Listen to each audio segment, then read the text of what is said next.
Assalamualaikum warahmatullahi.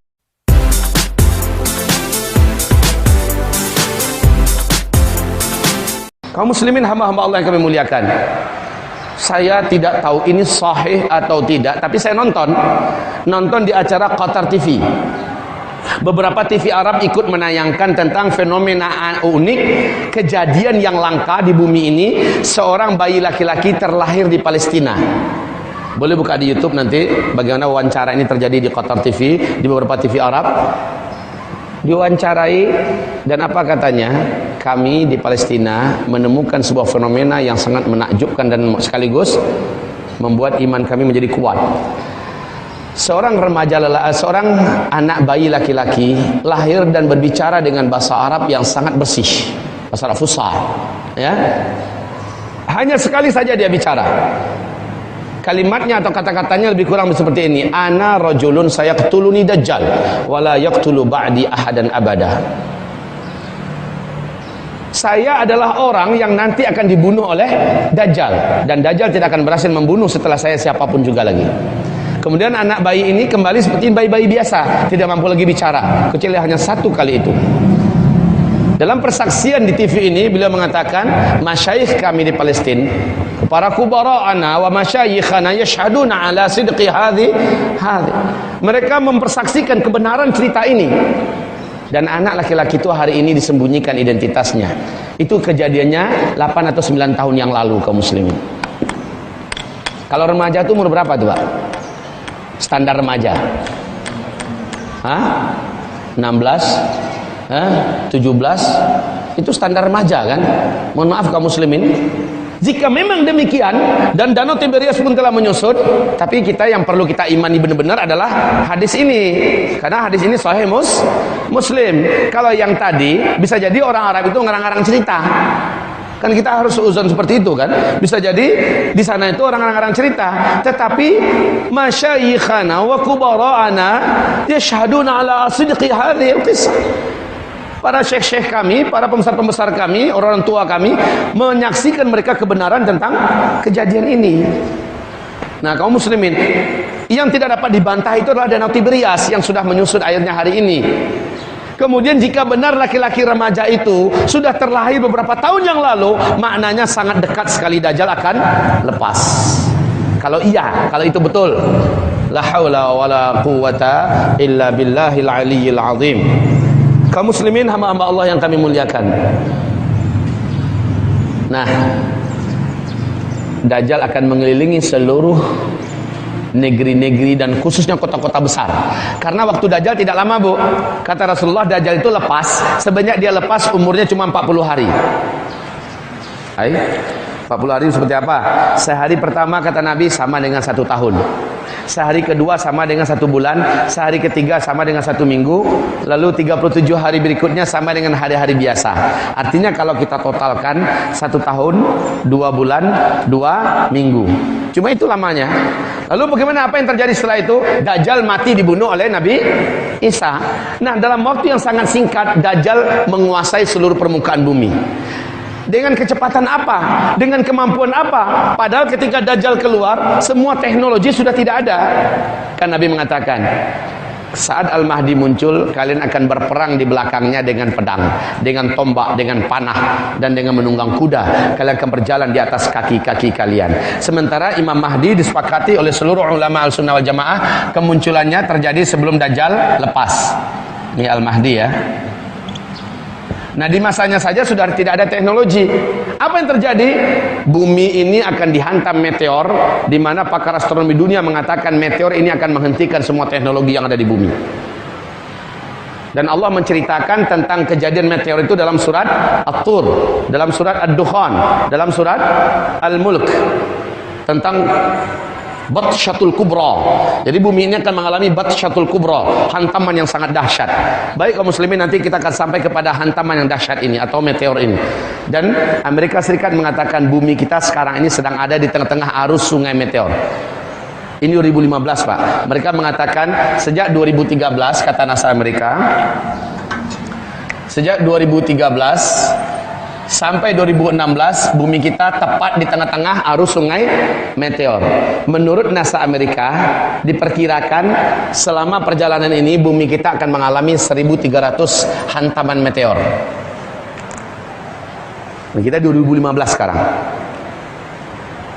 Baik kaum muslimin yang kami muliakan, saya akan kembali ke sini nanti ya. Kita kembali dulu ke masalah si Dajjal. Dajjal mampu mengelilingi seluruh kota-kota besar di dunia. Kalau Bapak mau tahu gimana cara selamat dari Dajjal, insya Allah di buku Zikir Akhir Zaman diuraikan, Nabi mengatakan lakukan ini, lakukan ini, lakukan ini, lakukan ini. Kalau kamu tidak berhasil, lakukan ini. Paling pertama anjuran Nabi adalah larilah kamu ke Mekah dan ke Madinah. Hanya 2 kota ini yang tidak akan dapat dimasuki oleh Dajjal. Masalahnya kita di Indonesia, dan pesawat udah nggak ada, teknologi sudah musnah. Gimana mau lari ke Mekah Madinah? Sementara Dajjal dalam waktu yang singkat dia akan mengelilingi seluruh kota-kota besar dunia. Pertanyaan yang muncul, kenapa kota-kota besar yang dikejar oleh Dajjal? Bisa jawab nggak? Sederhana jawabannya. Ibarat kita mau nanggu ikan, saya pasti akan nanggu ikan di lubuk-lubuk ikan yang pasti banyak ikannya. Ada juga di sosolokan kecil, di badan-badan kecil itu ikan, tapi waktu saya nggak cukup, pasti saya akan mencari tempat yang terbanyak, ya kan? Saya tangguk dapat penuh langsung jaring tangguk saya, ya kan gitu kan. Nah dia akan datangi kota-kota besar. Makanya salah satu solusi terbaik adalah kalau memang tidak mampu pindah ke Mekah Madinah, kita carilah ke tempat-tempat tinggal yang jauh daripada perkotaan. Ya, lebih bagus nanti ada tempat-tempat yang ada lembahnya atau ada bukitnya atau ada gunungnya. Buatlah situ sebuah peradaban, buat situ sebuah persiapan, itu salah satunya. Tapi jangan salah-salah. Kalau lari ke sana tapi imannya lemah, justru ketika Dajjal datang dia akan turun meninggalkan gunung-gunung. Ada pula kata Nabi, orang-orang nanti akan meninggalkan gunung-gunung, kampung-kampung, lembah-lembah menuju ke kota-kota menanti kedatangan Dajjal. Kenapa Dajjal dinanti kedatangannya? Karena Dajjal bagi-bagikan kehidupan saat orang kelaparan. Nah ini, jadi memang iman juga, walaupun lari ke gunung tapi imannya nggak ada. Saat Dajjal muncul dan Dajjal bagi-bagikan makanan, dia akan turun dari gunungnya. Memang sih Nabi menganjurkan kita. Nah kaum muslimin yang kami muliakan, jadi Dajjal mendatangi kota-kota besar, apalagi Jakarta. Wah, ini paling nomor 1 prioritas, Pak. Prioritas Dajjal. Ini Depok. Apa lagi Depok? Mau Jabodetabek, ya?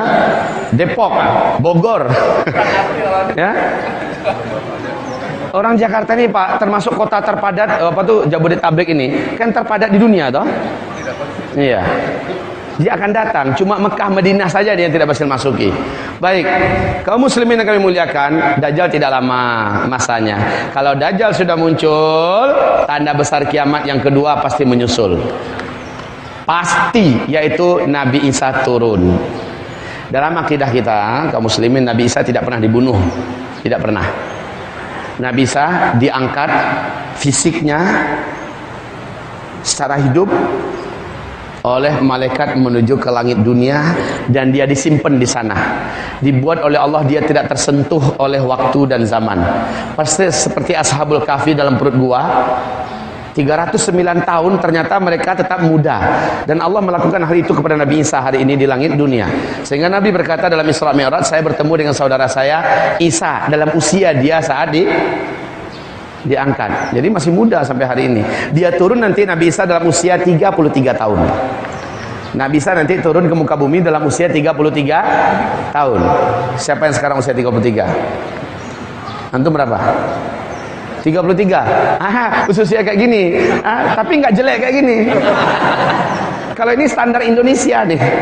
Kalau Nabi Isa itu standar manusia tertampan. Tapi dibanding saya, Pak, kalau saya duduk dengan dia, saya numpang ketampanan beliau. Jadi antum jangan sedih ya, oke. Kamu muslimin yang kami muliakan, Nabi Isa nanti turun dalam keadaan di usia 33 tahun kata Nabi. Nah, Nabi Isa disimpan di langit. Ngapain tugasnya? Nanti tugasnya ada 5 ketika dia turun. Yang pertama, menjadi pembantu Imam Mahdi. Imam Mahdi kan muncul duluan kan? Jadi pembantu Imam Mahdi. Yang kedua, membunuh Dajjal. Yang tiga, menghancurkan palang-palang salib di muka bumi sehingga orang Kristen berbondong-bondong masuk Islam. Kemudian yang keempat, membunuh seluruh babi-babi. Yang kelima adalah mengangkat semua pajak-pajak di muka bumi, sehingga pajak itu jizyah-jizyah, doribah-doribah sudah tidak ada lagi. Ini 5 ini tugas Nabi Isa. Dan Nabi Isa akan meninggal pada periode kelima, setelah menikah dengan seorang wanita Arab yang muslimah. Barulah Nabi Isa meninggal pada periode kelima dalam usia 40 tahun. Kalau ada yang dengarkan hadis Nabi Isa hidup di bumi ini selama 40 tahun, bukan berarti dari sejak dia turun, dihitung dari semenjak dia awal hidup. Jadi dia turun pas usia 33, nanti dia menjalani hidupnya lebih kurang 7-8 tahun lah begitu, dan dia meninggal pada periode ini. Sebagaimana Al-Mahdi yang memimpin periode kelima ini, beliau juga meninggal pada masa ini nanti, lalu digantikan setelahnya oleh Al-Qahtani. Supaya jelas kaum muslimin. Baik, saya kembali. Dajjal, tanda-tanda keluarnya sudah sangat nyata kaum muslimin, sudah sangat nyata. Setelah Dajjal berhasil mengumpulkan sebanyak-banyaknya pengikut di muka bumi ini, Dajjal kembali mengepung Mekah, Madinah, dan ternyata gagal. Lalu dia mengepung Imam Mahdi yang saat itu ada di Damaskus. Nabi mengatakan Al-Mahdi terkurung di sebuah masjid berhari-hari bermalam-malam bersama orang-orang beriman, karena Imam Mahdi tak mampu melawan Dajjal. Dajjal itu Pak, di samping dia sendiri sangat perkasa, memiliki kekuatan yang tidak ada manusia yang punya. Di belakangnya ada bala tentara tak terkalahkan, yaitu Yahudi Asfahan, berjumlah 70.000 orang. Dajjal ini punya bala tentara yang tak terkalahkan, yaitu 70.000 orang. Sementara pasukan Imam Mahdi saat itu hanya ribuan saja lagi, dan mereka sudah panjang dalam pertarungan yang banyak, ya, sudah sangat lelah gitu kan. Nah, tapi mereka tidak pernah mundur, hanya mereka terkepung di masjid di Damaskus, kata Nabi. Saat malam hari waktu subuh masuk, maka kumandang subuh pun dia dikumandangkan. Al-Mahdi memerintahkan qomat, maka beliau maju ke depan untuk mengimami. Tiba-tiba seluruh mata kaum muslimin yang ada, hari itu sudah tidak ada listrik kaum muslimin, perlu diketahui, karena listrik bahagian daripada teknologi, dan teknologi di masa Imam Mahdi sudah musnah. Ya, kaum muslimin seluruh mata memandang ke arah langit. Apa yang mereka saksikan? Mereka menyaksikan 2 malaikat mengapit seorang lelaki yang sangat rupawan. Dialah Nabiullah Isa. Rambutnya sebahu, bagaikan orang yang baru basah-basah di kamar mandi, bagaikan menetes air, seolah begitu, sangat indahnya. Dan Nabi Isa pun meletakkan telapak tangan kanannya di atas bahu sebelah kiri daripada malaikat yang ada di kanannya, dan telapak tangan kirinya diletakkan di atas bahu sebelah kanan daripada malaikat sebelah kirinya. Beliau pun turun. Sampai di darat, orang-orang beriman sudah tahu memang saatnya Nabi Isa harus sudah turun. Sebab apa? Mereka sudah menyaksikan Dajjal keluar. Bahkan Dajjal lagi mengepung mereka. Dan ini waktu salat subuh, mereka sudah tahu hadis itu semua, kayak kita ini tahu. Jadi sudah tahu semua. Pas melihat Nabi Isa muncul, semuanya merasa bahagia dan gembira. Imam Mahdi langsung mundur. Adab ya, adab kepada orang yang lebih besar, yang lebih agung, lebih mulia, mundurlah. Apa kata Nabi Isa? Tidak, ini zamannya kamu pemimpinnya, saya hanya pembantu kamu. Tadi qomat untuk kamu yang imam. Maka Al-Mahdi enggak banyak basa-basi, langsung maju kembali, lalu mengimami sholat subuh. Selepas sholat subuh mereka pun berzikir, hampir terbit matahari, maka Rasul mengatakan Nabi Isa itu turun tepat di atas menara putih, disebut dengan Manaratul Bayda, tepat di atas menara putih. Nah, di Damaskus ada dua masjid yang punya 2 menara putih. Subhanallah, dua masjid ini nggak hancur walaupun zaman Asad sekarang. Ya, Masjid Jami' Amawi satu, ya, di sebelah timur bagian Damaskus, nanti lihat keterangannya juga ada di buku Zikir Akhir Zaman juga ada. Jadi ada 2 menara putih kaum muslimin. Nah, Syekh Ibnu Katsir mengatakan Masjid Jami' Amawi, menara putihnya itulah yang nanti akan tempat turunnya Nabi Isa, yang hari ini sudah ada, Pak. Jadi turun Nabi Isa di situ belakang, kemudian Imam Mahdi menjadi imam. Selesai mereka berzikir, matahari sudah mulai menerangi bumi. pintu Masjid Jami' Amawi berhasil didobrak oleh Dajjal. Dengan seluruh keangkuhan dan kesombongan serta keperkasaannya, Dajjal masuk dengan semangat membunuh Al-Mahdi dan orang-orang beriman. Bala tentara dari pasukannya Yahudi Isfahan ini dari Iran loh Pak. Ini dari Iran loh, Isfahan itu. 70.000 orang Yahudi dengan baju jubah hijau tidak berjahit, dan mereka menggunung pedang dengan semangat tempur yang sangat tinggi karena sang raja terkuatnya sudah muncul, itu Dajjal. Dengan sangat sombong mereka ingin membantai Al-Mahdi dan orang-orang beriman yang ada. Persis seperti sombongnya Firaun dengan bala tentaranya waktu mengejar Musa. Musa sudah terkepung di depannya laut.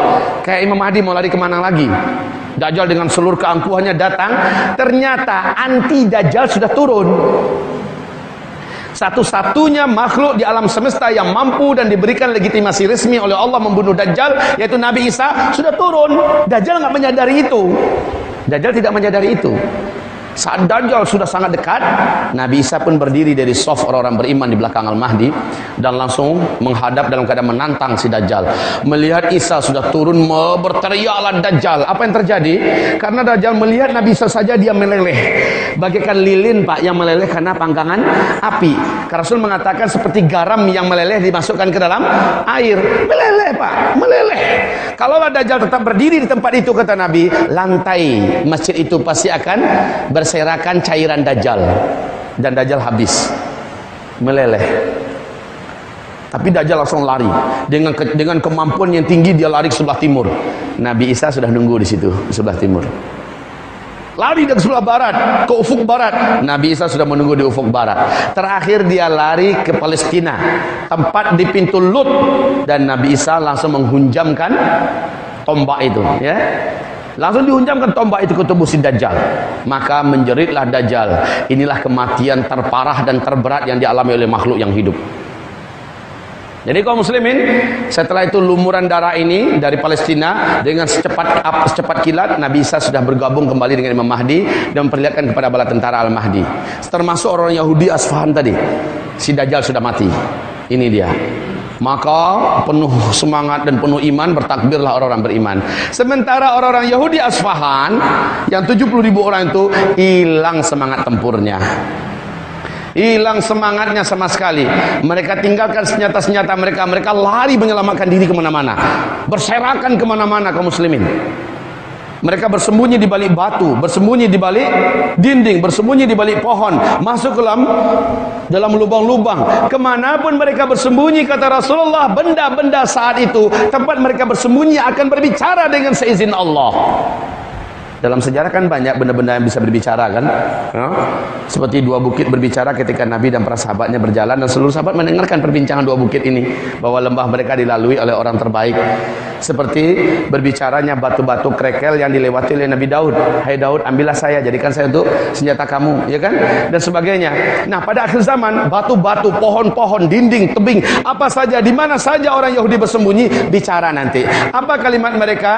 Ya Muslim, hadza Yahudiyun warai, ta'ala faqtulhu. Hai Muslim, sini, ada orang Yahudi sembunyi di belakang saya. Ta'ala khudhu faqtulhu, tangkap dia, bunuh. Maka tidak dapat sembunyi orang Yahudi kemana saja kecuali illal gharqad, kecuali pohon gharqad. Fa innaha syajarul yahud, sesungguhnya gharqad itu adalah pohonnya orang Yahudi. Gharqad itu adalah pohonnya orang Yahudi. Tahukah kaum muslimin, 11 tahun yang lalu Rabi Yahudi telah memerintahkan pemerintahan Israel untuk menanam 2 juta batang pohon gharqad di tanah yang sangat subur. Dan sekarang pohon itu sudah setinggi 9 sampai 15 meter ketinggiannya. 2 juta batang pohon, Pak. Sementara di perjalanan berikutnya saya dengar mereka nambah lagi sekian ribu. Kenapa begitu? Ternyata saya baca di Taurat, Pak, mereka juga percaya pohon gharqad adalah pohon akhir zaman, pohon yang akan berpihak dalam perang akhir zamannya orang Yahudi. Mereka tanam, dan pohon itu sekarang udah besar-besar, Pak, udah siap untuk melindungi manusia bersembunyi di belakangnya. Masya Allah, kaum muslimin. Illal gharqad, hanya pohon gharqad saja yang tersisa yang tidak akan berbicara, dan Yahudi tahu mereka sembunyi ke belakang itu. Cuma kan orang beriman udah bocor duluan masalah ini kan, udah tahu kemana mereka sembunyi. Maka mereka semua lari ke orang-orang beriman dengan senjata mereka, mengejar ke kebun yang sangat luas dari kebun Qarqad. Dilihat ada Yahudi, ketemu bacok, mati. Dilihat lagi kayak orang cari kutu pak, ketemu kan, sembunyi di sini, mati, sembunyi, habis seluruhnya. Maka tidak ada lagi Yahudi di muka bumi, satu ekor pun tak tersisa. Nasrani pun akhirnya setelah Dajjal terbunuh ya, Nasrani akhirnya diajak oleh Nabi Isa berbondong-bondong masuk Islam. Jadi kaum muslimin, ini yang pertama Dajjal, yang kedua Nabi Isa, yang ketiga adalah Ya'juj dan Ma'juj. Ya'juj dan kaum muslimin, supaya saya tidak banyak menghabiskan waktu menceritakan satu persatu, ini saja bisa menghabiskan waktu kita seharian loh. Jadi saya lewatkan saja dengan sangat cepat. Ya'juj Ma'juj muncul. Siapa lagi Ya'juj Ma'juj? Manusia. Cuma dikurung oleh Zulkarnain. Dalam surah Al-Kahfi tolong dibaca. Mereka akan muncul nanti dalam jumlah yang mampu menutupi seluruh gurun Sahara Jazirah Arab. Saking banyaknya jumlah mereka pak. Seluruh gurun Sahara begitu luasnya, padang luas, mereka banyak jumlahnya, beranak pinak. Jadi mereka di balik tembok yang dibangun oleh Zulkarnain beranak pinak, dan mereka tidak termakan oleh usia, nggak mati-mati. Sementara mereka merasakan masih sebentar. Ya, persis seperti Nabi Isa di langit, merasa sebentar saja. Tapi mereka beranak pinak, banyak. Senjata mereka waktu dikurung dulu manual. Ketika mereka lepas, manusia pada masa dia lepas ini juga sudah bersenjata manual. Jadi dia tidak merasakan ada perubahan apa-apa. Ini ya. Nah kaum muslimin, Ya'juj dan Ma'juj Allah binasakan. Singkatnya begitu saja, Allah binasakan. Maka masuklah manusia pada periode kelima. Ini adalah yang tanda yang keempat, ini disebut dengan masa saya singkat aja begitu, masa-masa aman. Inilah khilafah Islamiyah yang terakhir yang dijanjikan oleh Rasulullah dalam hadis tadi. Di penghujung hadis Nabi mengatakan thumma sakata. Setelah Nabi mengatakan khilafah ini akan kembali digenggam oleh orang Islam, ta'ummul arda, seluruh muka bumi ini akan tunduk dalam pemerintahan Islam seluruhnya. Kalau di masa dulu ini baru 2/3 pak bumi ini. Kalau di masa yang terakhir nanti seluruh bumi akan tunduk dalam khilafah Islamiyah. Thumma sakat. Lalu Nabi diam. Ini adalah isyarat tidak ada lagi orang Islam setelah itu. Nggak ada lagi yang perlu diceritakan tentang orang Islam, udah habis. Lah, kaum muslimin yang kami muliakan, ini adalah fase khilafah yang terakhir. Tahu enggak Bapak Ibu, ada yang dengarkan ceramahnya Ustaz Bakhtir Nasir tidak? Ada yang pernah dengarkan ceramah beliau? Coba lihat di YouTube. Apa yang beliau sampaikan? Yang beliau sampaikan bukan sesuatu yang berasal dari diri beliau. Ini adalah fakta. Dan ini adalah sesuatu yang telah diungkapkan dalam majalah-majalah besar dunia. CIA, Badan Intelijen Resmi Amerika Serikat, mereka mengatakan, dan ini tidak dapat untuk disembunyikan, bahwa 2020 bumi ini akan kembali ke dalam pangkuan peradaban baru, yaitu peradaban Islam, khilafah Islamiyah. 2020 puncaknya nanti adalah 2025. Subhanallah, jika benar kata mereka, hampir bersamaan waktunya dengan jadwal yang kita sebutkan ini. Jika benar. Dan ternyata analisa serta keputusan CIA ini mereka nggak sendirian. Badan intelijen dari Rusia pun menyatakan pernyataan yang sama. 2020 ke atas, Islam sudah kembali menggenggam dunia, khilafah sudah kembali tegak. Lihat apa yang dilakukan Raja Salman sekarang ini. Kita tidak tahu apa yang terjadi. Mereka sudah mulai mandiri. Mereka tidak lagi bergantung pada Barat. Mereka tidak bergantung pada Amerika dan tidak pada PBB. Mulai menyatukan kekuatan Islam. Kita tidak tahu apa yang akan terjadi di masa-masa yang akan datang. Tetapi sudah digambarkan kaum muslimin. Dan Allah menyebutkan dalam surah An-Nur ayat 55, ini pasti terjadi. Kondisi yang sangat menakutkan umat Islam akan berubah 180 derajat Celcius pada masa kelima. Pada masa kelima ini kaum muslimin, Nabi mengatakan tidak lama, hanya 7 tahun saja kata Nabi. 7 tahun saja. Ternyata di hadis yang lain mengatakan antara 8 atau 9 tahun.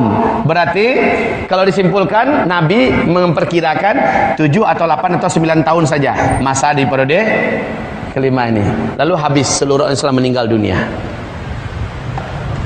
Paham kaum muslimin? Paham Pak? Masa periode kelima itu tidak lama, 7 atau 8 atau 9 tahun saja.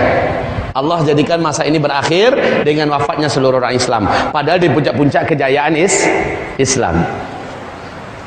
Agama yang ada di bumi cuma 2 saja, Islam dan kafir. Itu saja lagi. Ahlul kitab sudah tidak ada. Di sini tidak ada lagi perang sama sekali. Dan jumlah laki-laki pada masa ini dibandingkan jumlah wanita, 1 laki-laki 50 jumlah wanita. Kok bisa? Kita akan saksikan di sini. Menjelang Al-Mahdi muncul dan setelah Al-Mahdi muncul, banyak sekali kematian laki-laki terjadi kaum muslimin. Dan itu adalah fase kita. Ini fase kita sekarang. Sebentar lagi kita akan menyaksikan. Apalagi lepasnya Ya'juj dan Ma'juj. Banyak manusia-manusia di bumi ini yang dibantai oleh Ya'juj dan Ma'juj. Baik kaum muslimin, 1 laki-laki 50 wanita. Mungkin Bapak pernah baca hadis bahwa tidaklah terjadi kiamat sampai jumlah laki-laki 1 berbanding 50 jumlah wanita. Pada masa ini tidak ada perang. Kehidupan betul-betul makmur, subur. Tanam-tanaman semena menjadi, jazirah Arab menghijau. Sungai-sungainya kembali berair kaum muslimin. Syekh Su'ud Syuraim berpidato, berkhutbah dalam salat Jumat, dalam khutbah Jumatnya mengatakan tentang salju yang turun jazirah Arab, yang turun di Tabuk. Ini adalah pertanda tentang dekatnya kiamat. Beliau mengatakan begitu. Tidak lama lagi berarti jazirah Arab akan mengalirkan sungai. Lalu gurun Sahara akan kembali menghijau karena tidak ada negeri yang ditimbun oleh salju, melainkan tanah itu kembali menjadi hidup dan kembali menjadi subur. Dan ini sekarang sudah Allah perlihatkan kaum muslimin. Wahai hamba-hamba Allah yang kami muliakan, pada masa ini emas akan berserakan, betul-betul sangat jaya, manusia sangat kaya, makmur semakmur-makmurnya. Bahkan binatang buas sekalipun bermain-main dengan anak bayi dan tidak akan menggigitnya, tidak akan menerkamnya. Bahkan wanita seorang diri pada masa itu, kata Nabi, berjalan kaki seorang diri dari Hadramaut. Mana Hadramaut? Di Yaman. Berjalan kaki siang dan malam menuju ke Masjidil Haram di Makkah. Ngapain? Melaksanakan ibadah haji. Lalu dia tanpa muhram, pulangnya juga berjalan kaki siang dan malam sampai kembali di Hadramaut, aman, tidak ada yang mengganggunya. Tidak ada pembunuh, tidak ada pemberkosa, tidak ada perampok, tidak ada, betul-betul aman hidup pada masa itu. Jadi hadis itu tidak boleh dijadikan sebagai dalil asal aman. Kami wanita sudah boleh. Yang dimaksud aman dengan hadis ini adalah pada periode kali memang laki-laki nggak ada. Itu masalahnya. Itu masalahnya. Bapak-bapak ini insya Allah udah di alam barzakh. Apalagi yang muda-muda kayak gini. Saya yakin muda-muda kayak gini pas huru-hara macam gini, saya yakin paling di depan nih insya Allah Ta'ala. Paling di depan untuk menentukan masa-masa depan kita. Baik kaum muslimin yang kami muliakan, Nabi mengatakan pada masa ini tidak ada sedekah yang mau diterima oleh orang. Pada masa ini tidak ada sedekah karena orang dah kaya-kaya semua. Bahkan seorang tetangga datang kepada tetangganya membawakan emas penuh 2 genggam tangannya. Lalu datang, "Pak, ini sedekah saya." "Wah, apa nih?" "Emas, terimalah Pak." Kalau kita sekarang Pak dapat cincin aja 1, waduh, ini orang paling baik di dunia, kamu gitu Pak ya, pasti nggak nolak, betul nggak Pak? Lah nanti 2 genggam datang membawa ke tetangga, dan tetangga menolak. Waduh, terima kasih banyak. Di belakang ada 3 karung, mau diapakan? Saking makmurnya, saking suburnya, ya saking kayanya, dan orang juga udah yakin, udah mau kiamat juga untuk apa? Untuk emas-emas yang banyak. Udah masa itu sudah nggak ada lagi gila dengan dunia, cinta pada dunia, apalagi laki mau poligami semacam, nggak kepikiran lagi Pak. Orang udah berpikiran hanya untuk memperbanyak amal soleh. Ini udah masa-masa sangat ya. Jadi ibu-ibu juga nggak kepikiran mau bersuami pada masa ini. Wallahu alam. Saya rasa tidak. Kenapa? Udah sangat yakin udah mau kiamat ini. Ya. Jadi Bapak Ibu yang kami muliakan, kita kembali di sini ya. Pada masa ini akan terjadi 4 tanda besar kiamat. Ya, memang startnya di masa-masa aman dengan ditandai. Jadi pertanyaan Bapak tadi, tanda daripada akhir periode keempat adalah terbunuhnya Ya'juj dan Ma'juj. Seluruh Ya'juj dan Ma'juj di muka bumi ini habis. Maka masuk langsung periode kelima. Itu jawabannya Pak ya. Nah, baik. Periode kelima ini akan terjadi 4 tanda besar kiamat. Yang keempatnya adalah khilafah langsung. Yang kelimanya matahari terbit MTB. Matahari terbit dari sebelah barat. Dalam Sahih Muslim, fisik matahari yang menerangi bumi kita saat ini yang betul-betul dipanggil oleh Allah lalu sujud di bawah arash. Kalian di bumi akan mengalami malam yang sangat panjang dan kalian merasakan bagikan 3 malam yang berturut-turut. Ya, besoknya matahari terbit di sebelah barat, maka tidak ada taubat lagi yang diterima, tidak lagi pernyataan Islam yang akan diterima oleh Allah Subhanahu wa taala. Begitu, Pak. Ya. Nah, setelah matahari terbit, esoknya wa ghadihi muncullah binatang raksasa dari dalam perut bumi yang mempunyai banyak kaki. Dan binatang ini dapat berbicara dengan bahasa manusia. Dalam hadis yang sahih Nabi mengatakan dia membawa tongkat Nabi Musa dan cincin Nabi Sulaiman.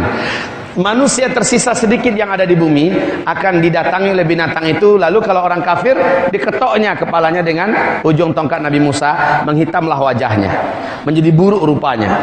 Sementara orang beriman yang dijumpai oleh binatang itu, maka diusapkannya atau disentuhkannya cincin Sulaiman ke wajah orang ini, maka putihlah wajah orang tersebut dan menjadi bercahaya. Jadi bentuk manusia setelah kemunculan DE atau DE, Dabatul Ardi ini, hanya ditandai kalau yang putih bersih bercahaya wajahnya berarti orang beriman. Kalau yang hitam gelap dan jelek berarti orang kafir. Sehingga pada masa itu orang beriman yang orang kafir saking damainya, Pak, nggak ada perang. Kafir, minumlah ini. Makasih mukmin. Nah, gitu. Udah kayak gitu, Pak, pergaulannya. Baik. Kemunculan binatang ini sebanyak 3 kali di tempat yang terpisah-pisah. Lalu dia kembali tenggelam ke dalam perut bumi. Nah, kemudian setelah itu barulah berhembus angin lembut. Angin lembut. Bunyinya enak, Pak, angin lembut, tapi ujungnya kematian. Angin lembut kematian. Siapa yang mati dengan angin ini? Seluruh orang yang kemarin udah ditandain oleh binatang Dabatul Ardi. Angin ini datang ke sana lalu menyentuhnya, tersentuh di situ, meninggal langsung di situ, ya, dengan kematian yang lembut. Maka seluruh orang Islam di muka bumi akan berakhir. Tidak ada lagi satu orang pun yang kenal lagi dengan Allah setelah ini. Berakhirlah masanya umat Nabi Muhammad. Dan Nabi berkata, setelah itu 1 atau 2 generasi barulah sangkakala atau kiamat besar, kehancuran semesta ditiup oleh malaikat Israfil. 1 atau 2 generasi. 1 generasi dalam hitungan ilmu sosial adalah 25 tahun. 1 atau 2 generasi berarti maksimal 50 tahun. Ternyata ada hadis lain, petunjuknya ada di hadis lain. Dalam hadis lain Nabi mengatakan, selama di bumi ini masih ada 1 orang saja yang dapat melafazkan kalimat Allah, yang masih beriman dengan Allah, walaupun hanya 1 orang saja, Allah masih akan tunda kiamat 40 tahun lagi. Pernah dengar nggak di sini? Pernah dengar kan? Allah masih akan tunda kiamat 40 tahun lagi. Artinya orang terakhir yang melafazkan kalimat Allah itu ternyata meninggal pada tanda besar kiamat yang ke-7. Faham Bapak Ibu? Maknanya apa? Setelah ini kalau dicocokkan dengan hadis 40 tahun lagi. Masuk nggak 1 atau 2 generasi itu? Masuk kan? Ya. Artinya setelah ini adalah 40 tahun. Demikian hadis Nabi SAW, barulah kiamat. Apa tanda besar kiamat yang ke-8? Penenggelaman bumi sebelah timur. Jadi kalau ini bumi dibelah 2. Yang timur itu ini, Pak, Australia, Indonesia, Timur Leste, Filipina, Malaysia, terus India, Jepang dan sebagainya, Rusia. Ini timur, tenggelam seluruhnya, patah-patah dan masuk ke dalam laut. Kemudian tanda besar kiamat yang ke-9. Jadi ini timur, tenggelamnya bumi sebelah timur. Ini tenggelamnya bumi sebelah barat. Penenggelaman bumi sebelah barat, ini dia. Amerika, benua Afrika, benua Eropa, seluruhnya tenggelam, masuk ke dalam. Jadi yang tersisa saat itu apa? Yang tersisa hanyalah Jazirah Arab dan Syam. Ini Jazirah Arab, Pak. Ini Syam. Hanya ini yang tersisa, yang lain sudah tenggelam. Maka yang ke-10 adalah munculnya api raksasa dari dalam perut atau dalam bumi Yaman. Lagi-lagi Yaman. Munculnya api raksasa. Yaman itu mana? Kalau dilihat ini, maka Yaman itu posisinya di sini. Kalau Bapak lihat petanya ya, Yaman itu adalah bagian ujung daripada yang masih ada.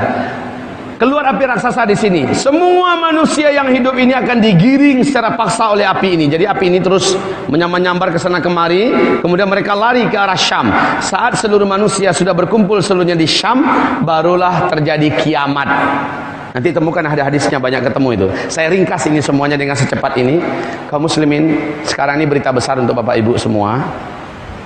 Saya sebenarnya juga merasa tidak nyaman menyampaikan ini, tapi gimana, wong fakta kok. Silakan buka di YouTube fenomena alam yang ada di Yaman pada hari ini, ya. Yaitu ada sebuah daratan di negeri Yaman hari ini mengeluarkan asap, Pak, berasap dari dalam perut tanah, dari dalam perut buminya. Berasap di sana, berasap di sini, kayak di lumpur Sidoarjo gitu, berasap sana berasap. Pas didekatin ternyata rengkahan tanah, Pak. Tanah itu merengkah, ya. Kemudian dilihat di dalamnya itu ada semacam energi api yang sangat besar, Pak. Dilihat rengkahan yang lain juga energi api, dilihat lagi di sana energi api yang sangat besar. Sekarang saja kaum muslimin, Allah Subhanahu wa taala seolah sudah memberikan isyarat atau aba-aba. Ini loh api raksasa itu sekarang sudah mulai Allah tunjukkan ada, tapi masih dalam tanah. Pada masanya nanti dia akan keluar lalu membakar seluruh manusia dan memaksa mereka lari ke arah Syam. Saat mereka sudah kumpul seluruhnya di Syam, ya, ketika Imam Mahdi muncul, maka berarti Dajjal tidak lama lagi akan keluar. Oke, kaum muslimin, sekarang pembahasan kita adalah ciri-ciri kedatangan Al-Mahdi. Nah, yang paling berat pembahasan kita nanti adalah berkenaan tentang musnahnya teknologi karena bumi mengalami hantaman meteor. Ini yang paling terberat pembahasan kita. Meteor. Setelah meteor ini, kejadian berikutnya adalah dukhan. Nah, setelah itu kehidupan di muka bumi ini betul-betul berat, betul-betul berat, ya, sangat-sangat berat. Disinilah banyak orang-orang yang berguguran. Sementara banyak jumlah manusia yang mati di muka bumi ini secara global.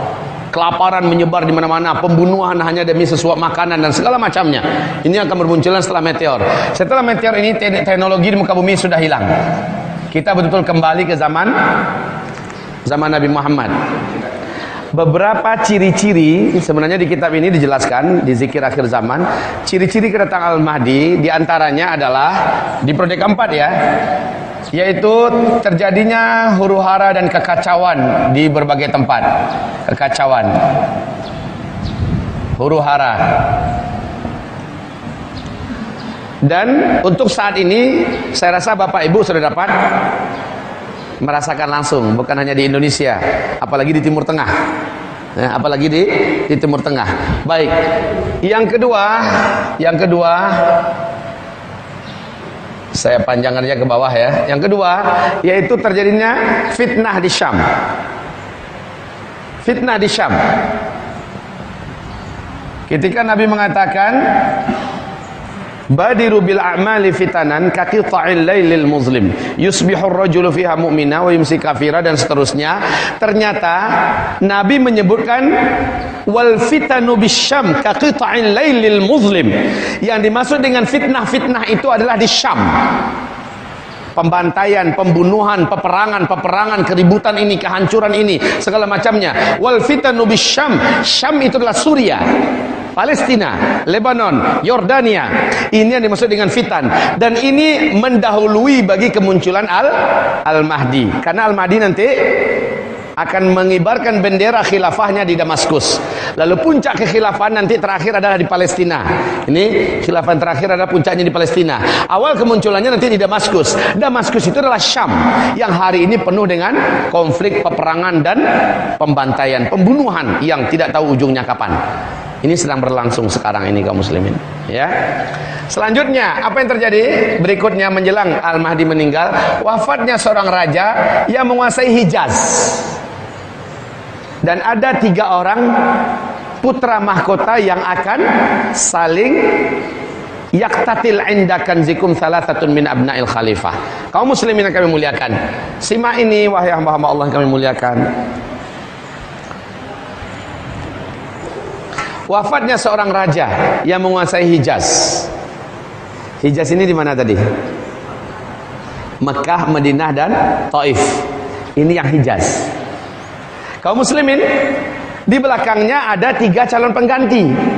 Kaum muslimin yang kami muliakan, ini Raja Abdul Aziz. Waduh, spidolnya. Raja Abdul Aziz Ibnu Saud bin Saud. Ya. Raja Abdul Aziz bin Saud, istrinya banyak, anaknya puluhan. Tapi yang diresmikan menjadi putra mahkota ada 12 orang. 1, 2,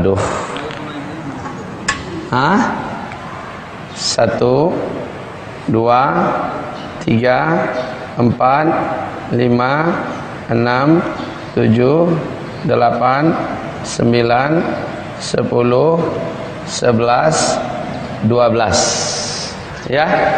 Apa kata Raja Abdul Aziz semasa dia hidup? Apa kata beliau semasa beliau hidup? Tidak boleh menjadi raja para cucu-cucu selama putra-putraku masih hidup. Makanya ini sudah menjadi budaya di kerajaan Arab Saudi. Walaupun lain-lain ibu, apabila ini sudah meninggal, ini jadi raja dulu kan, pangeran ini.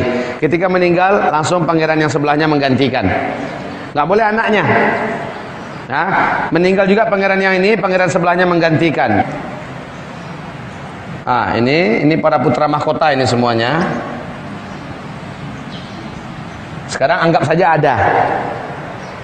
Meninggal digantikan oleh berikutnya, meninggal digantikan oleh berikutnya, meninggal digantikan oleh berikutnya, dan yang terakhir kemarin itu menurut urutannya ya. Ini raja 1, 2, ini Raja Abdullah, ini Raja Abdullah. Waduh, betul-betul. Ini Raja Abdullah. Nah, ini kaum muslimin. Ini urutannya ya. Ini Mukrin.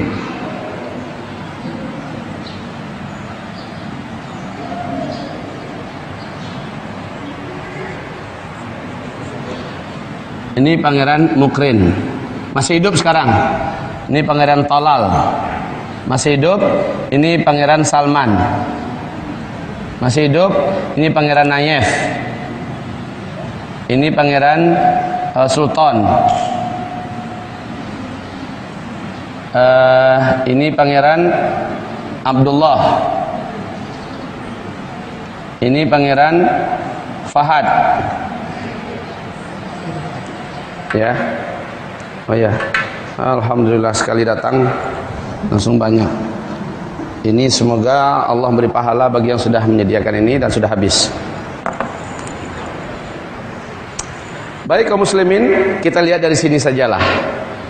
Raja Faisal, ya. Raja Faisal berakhir dengan dibunuh. Ya kan, dibunuh Raja Faisal. Kenapa dia dibunuh? Karena Raja Faisal termasuk Raja Saudi yang paling pemberani. Dia yang mengembargo Amerika Serikat selama 1 bulan sehingga kelimpungan ekonomi mereka hampir sekarat. Dan dia yang berani bersumpah dan menyatakan ikrarnya siap memerdekakan Masjidil Aqsa daripada penjajahan Zionis Israel. Lalu dia dibunuh oleh keponakan kandungnya sendiri yang baru pulang dari Amerika Serikat. Kemudian langsung digantikan oleh Raja Fahad. Ya, Raja Khalid. Ya. Setelah itu baru Fahad ya. Setelah Fahad baru Abdullah ya. Khalid.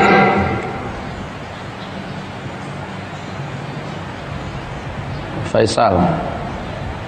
Nah, kaum muslimin, Fahad meninggal dunia, digantikan oleh pangeran sebelahnya, yaitu Raja Pangeran Abdullah.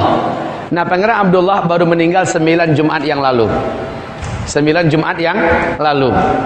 Dalam usia 90 tahun dengan penyakit yang dihukum oleh medis internasional sebagai mati secara klinis, ya. Jadi beliau meninggal dunia. Sebelum beliau meninggal dunia di 2008 ditetapkan bahwa putra mahkota setelah beliau ini ada 3 orang. Tahun 2008 ditetapkan Sultan Nayef Salman. Setelah Sultan maka Nayef yang menjadi raja, setelah Nayef maka Salman lah yang menjadi raja. Kaum muslimin yang kami muliakan, qadarullah pada 2011 Pangeran Sultan meninggal dunia karena kanker. Meninggal dunia duluan. Padahal Raja Abdullah masih hidup. Kemudian Pangeran Nayef juga meninggal dunia. Pangeran Nayef juga meninggal dunia pada tahun 2012 bulan Juni, tanggal 6 Juni bila saya tidak lupa ya. Meninggal dunia juga. Maka ini juga meninggal. Yang tersisa adalah Salman, Talal dan Mukrin. 3 orang ini. Kaum muslimin yang kami muliakan, Pangeran Salman ini terkenal tidak disukai oleh pihak kerajaan. Kenapa? Lurus, berakhlak, disiplin, dan hafiz Quran 30 juz, anti barat. Ya, Pangeran Salman ini. Maka menjelang Raja Abdullah meninggal dunia, di Mesir heboh media masanya mengelu-elukan sebuah berita bahwa calon pengganti setelah Raja Abdullah meninggal adalah anaknya Raja Abdullah. Ini yang diisukan. Waktu itu heboh di Mesir, Pak. Uni Emirat Arab ikut dalam konspirasi agar Salman tidak naik. Jadi didekati Raja Abdullah oleh Amir Uni Emirat Arab dan juga oleh beberapa petinggi-petinggi Mesir, dan dalam kerajaan sendiri agar ditetapkan bahwa raja setelah itu adalah anaknya Raja Abdullah. Kaum muslimin yang kami muliakan, qadarullah, sebelum konspirasi itu berhasil, Allah menjadikan kehendaknya yang berlaku. Raja Abdullah meninggal dunia sebelum sempat menandatangani dan memberikan pernyataan. Beliau meninggal dunia terlebih dahulu, kemudian resmilah Pangeran Salman yang naik, ya, resmi. 2 orang ini adalah saudara tirinya. Sementara ini Raja Pangeran Salman dengan Pangeran Nayef adalah saudara kandung. Anak daripada Pangeran Nayef ini juga soleh. Anak dari Pangeran Salman juga soleh. Ada 3 orang anaknya, ada 3 orang. Sementara pengganti di sini ada 3 orang juga, kaum muslimin. Maka hamba-hamba Allah yang kami muliakan, mirip dengan hadis ini, yaktatilu inda kanzikum salah satu seterusnya, ya. 3 orang nih akan saling menjatuhkan. Pertanyaan, kenyataannya Arab Saudi sekarang langsung dipimpin Raja Salman kok, dan aman-aman saja. Yang kita dengar iya. Alhamdulillah kemarin langsung dinobatkan 2 putra mahkota. Ya, kemarin ini baru dinobatkan 2 putra mahkota yang bukan ini. Tapi yang pertama anak Pangeran Nayef, siapa namanya? Muhammad bin Nayef. Yang kedua adalah anak beliau Muhammad bin, yang usianya baru 34 tahun. Nah, kaum muslimin yang kami muliakan, baik ya. Intinya 2 orang ini, afwan, yang ini diusir dari kerajaan karena akhlaknya yang bobrok, etikanya dan moralnya sangat jauh meleset. Sementara yang ini pun bukanlah orang yang ini punya kiblat otaknya ke barat. Walaupun kemarin dia ikut membaiat 2 putra mahkota berikutnya, tetapi kaum muslimin, kebijakan-kebijakan Raja Salman menggelisahkan PBB, membuat cemas Amerika Serikat. Karena Arab Saudi hari ini sudah independen. Dia memegang kendali di Timur Tengah pada hari ini. Seluruh negeri Teluk, ya, dibuatnya hari ini berdiri sendiri, dan mereka yang menentukan poros perjalanan peradaban Islam yang akan datang, dan mereka akan fokus tentang apa-apapun kemaslahatan Islam dan umat Islam akan mereka utamakan. Yang paling menakjubkan kaum muslimin, kalau saya mau saya ceritakan tentang apa yang dilakukan Raja Salman. Ya Allah ya Rabb, Bapak Ibu akan bersyukur, akan sujud syukur Allah jadikan Raja Saudi pada hari ini adalah raja yang saleh dan taat. Saat dia baru dilantik menjadi raja, ya, pertama pekerjaannya adalah menaikkan gaji seluruh pegawai kerajaan Arab Saudi 2 kali lipat, Pak. Termasuk dokter, termasuk guru, polisi, tentara, segala macamnya dibuatnya seluruhnya itu makmur, ya, 2 kali lipat. Yang kedua, seluruh tawanan-tawanan politik dari kalangan alim ulama, orang-orang soleh yang ada di bawah tanah dibebaskannya semua. Semua bebas. Ulama-ulama yang dulu kritis dengan kerajaan dimunculkan ke permukaan kembali. Masya Allah, ya. Dan orang-orang ulama-ulama yang diusir dari Arab Saudi ditariknya balik ke dalam. Masya Allah. Kemudian yang dilakukan oleh Raja Salman berikutnya adalah memutus seluruh bantuan yang pernah dikucurkan oleh raja sebelumnya buat pemerintahan junta militer Mesir, yaitu As-Sisi, yang telah membantai lebih 7.000 kaum muslimin di Mesir. Diputus bantuan itu, Pak. Padahal bantuan itu miliaran dolar yang mengucur dari kerajaan Arab Saudi sebelumnya. Dan teroris yang dikatakan teroris oleh Asisi, yaitu Ikhwanul Muslimin, sekarang dijadikan mitra terdekat kerajaan Arab Saudi, yaitu Ikhwanul Muslimin. Menyakitkan hati Asisi betul ini. Nah, kaum muslimin sebelumnya sepakat kerajaan Arab Saudi mengatakan Ikhwan Muslimin adalah teroris, ya, diperangi, diburu. Sekarang enggak, malah dijadikan mitra terdekat oleh kerajaan Arab Saudi. Sesuatu hal yang sangat tamparan, sangat telak bagi Sisi. Ketika Sisi datang ke Mesir, ini yang menakjubkan, Pak. Ketika Sisi datang ke Mesir, dia disambut dengan sangat dingin oleh Raja Salman. Ini ditayangkan oleh seluruh TV-TV Arab termasuk Jazirah, ya. Sangat dingin Salman menyambutnya dan perkataannya satu dua saja. Jadi kembalilah Sisi dalam keadaan gigit jari.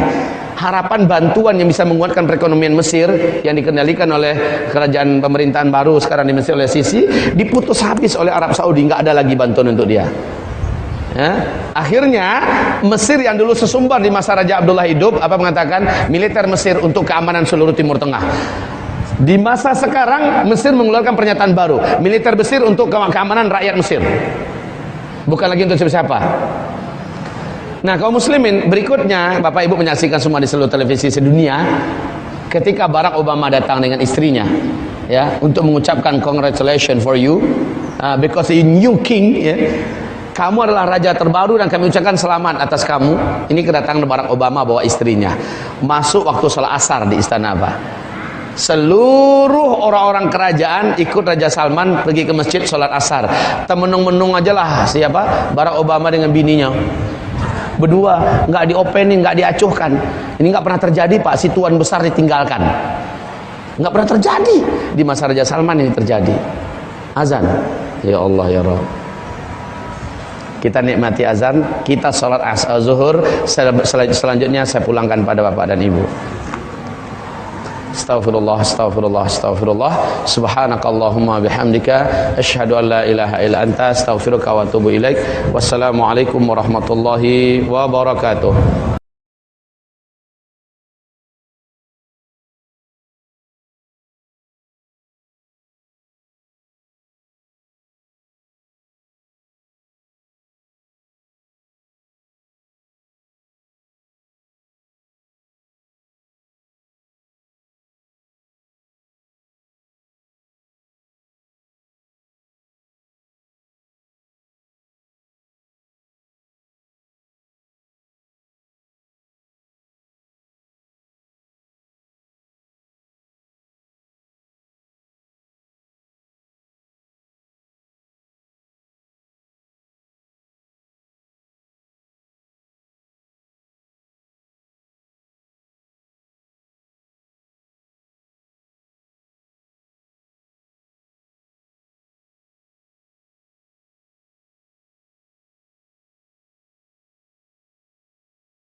Wassalamualaikum